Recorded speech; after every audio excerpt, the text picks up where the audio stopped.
Hey, what's going on, everybody? Thanks for tuning in to another segment on Feel the Limit Fishing. Hey, this evening we're going to talk about one of my most favorite techniques, and that's fishing a trick worm. I got the question the other day, how do you rig a trick worm? Well, the answer is there's a bunch of different ways to rig them, and they're all dynamite, and they all put fish in the boat. So what we're going to do is dive into how to rig them, a couple different techniques and how to apply them, and basically how to put more fish in your boat. So stay tuned and let's dive in. So guys, the first method I'm going to talk about is pretty much the simplest form of fishing a trick worm, and that is fishing it straight up weightless with a 5/0 Gamakatsu offset hook, and there you have it. That's all it is. Typically I'm fishing this with 8 to 10 pound test line, fluorocarbon or mono will even do, but that is the deal right there. Usually when I'm fishing this, I'm doing brighter colors like a chartreuse or a white or a bubble gum, something you see like that. Very common bait in the springtime. Great way to cover water. Fish it shallow, skip it underneath boat docks, on top of laydowns, and it's just a great versatile bait to kind of, keep the trolling motor on high, and you can make those twitches and see that bait quiver like that on top of the water column, and those bass love it. Another quick thing you can do with this is slip a bullet sinker on there. Next thing you know, you have a Texas rig trick worm that you can pitch into some of those laydowns and some of that thicker cover, and really target some of those bass that are hanging tighter to the cover. Great bait, great method, nothing complex, but it certainly puts big fish in the boat. Weightless trick worm with a 5/0 Gamakatsu hook. Can't go wrong. Guys, so the next one we're going to talk about is the Wacky rig. Trick worm is the perfect combination for the Wacky rig.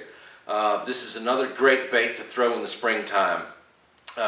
You can skip this thing underneath boat docks, skip it on laydown, skip it in shallow cover, and that quivering action when it falls, in the water column is just dynamite for those springtime bass. Post spawn, it's a little bit more subtle, and even the spawn when the bass are finicky, it's just a great presentation. It's a little bit different, than what they're used to seeing, and it's just that subtle approach that they love. You can rig this on like a typical drop shot hook. Weightless with a weed guard is the way I prefer, just to give you that extra kind of peace of mind. Or like this scenario here is a flick shake head. It's weighted, so it gets down a little bit deeper. You don't have to be so patient. But either or, you just kind of want to let the fish tell you what's going on and take it, one bite at a time. Great setup. Again, I'm fishing this with light line, typically 8 pound test, maybe even go down to 6. And I really love this on docks, guys. I really do. I skip it under there, underneath the floats or in between the ladders and whatnot. This Wacky rig is dynamite. Give it a shot. When it comes to the Wacky rig, I like more natural colors. I'm trying to imitate, a worm or a bluegill or something like that. I don't really go with the bright colors like you do weightless. But that's definitely a go-to. Guys, so the next one is a no-brainer, and that's the drop shot. Look at that thing. It's beautiful. When you drop it on there, heads, video game fishing in 30 feet of water, this is the ticket, right? There's a lot of different baits you can rig on a drop shot, but the Zoom trick worm is a great way to do it. I like to go with the smaller one. I think it's a 5-inch, and I actually cut it down right there at the egg sac, and then I'll thread it onto the hook. You can use, like this is a little shiner hook, a little drop shot hook. There's a lot of hooks on the market, but I'm fishing this on typically 8 6-pound test line again, and a little drop shot weight at the end. I like to go about, 16 18 inches from the hook down here. Weight all depends on how fast I want to drop it down on them or how subtle I want to be. 1/4 ounce, 1/8 ounce, or maybe I'll even power shot and go up to like a 3/8 or a 1/2 ounce to get down on them quick if I'm fishing deep. But that is the deal, guys. That trick worm does great on there. I've caught a bunch of fish.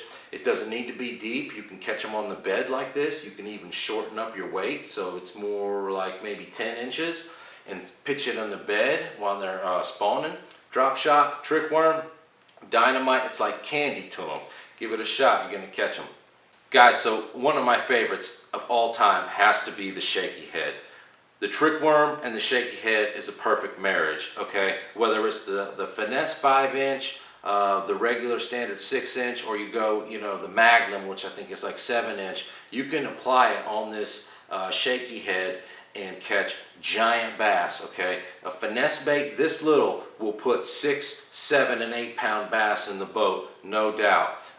Shallow, deep, okay, it doesn't matter. Skipping docks, fishing a little bit of that cover, points, offshore humps, and even dropping it video game fishing on their head with this Shaky Head. You can do it. It's a very versatile bait. I absolutely love it. I've caught fish in stained water, clear water. It's just phenomenal, man. You can skip this thing underneath docks and catch fish, where other people can't put their baits if you put your casts where they're supposed to be.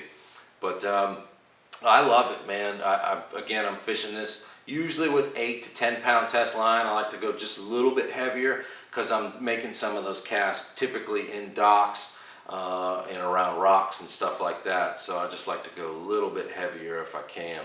But this is a phenomenal bait. Head size, I typically go, my lowest is about an 1/8 ounce. 1/4 ounce does pretty good as like a, just a standard go-to weight. Gets down there deep. I've even used to fish 3/8 ounce Shaky Heads in that deep water, deep docks. Get down there quick when it falls. Watch your line because those fish will basically hit it on the fall and you won't even know they're on there. It'll just be slack. So watch your line, pay attention if you're fishing some of those deep docks or deep points with that Shaky Head. Phenomenal bait, my go-to favorite, Lake Kiwi, Lake Hartwell, Lake Joe Cassie in South Carolina. Anywhere in Florida too, this has a time and a place. But all I can tell you is that is candy to bass. Try the Shaky Head, you will not be disappointed. So now that I went over some of the ways that I use the trick worm and how I rig it, I'm just going to briefly talk about my setup.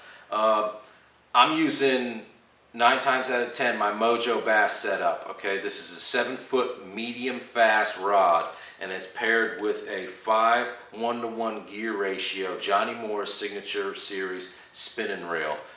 Great setup, absolutely does everything I need it to do. I make long casts, it's got a nice backbone and a fast tip, handles those big fish in deep water, and it's just a great combination, man. I used to have the drop shot setup, which I think is a medium light with a fast or extra fast tip, whatever it may be. I liked it, it was real good on the drop shot, but the rod actually ended up breaking on me and I never replaced it.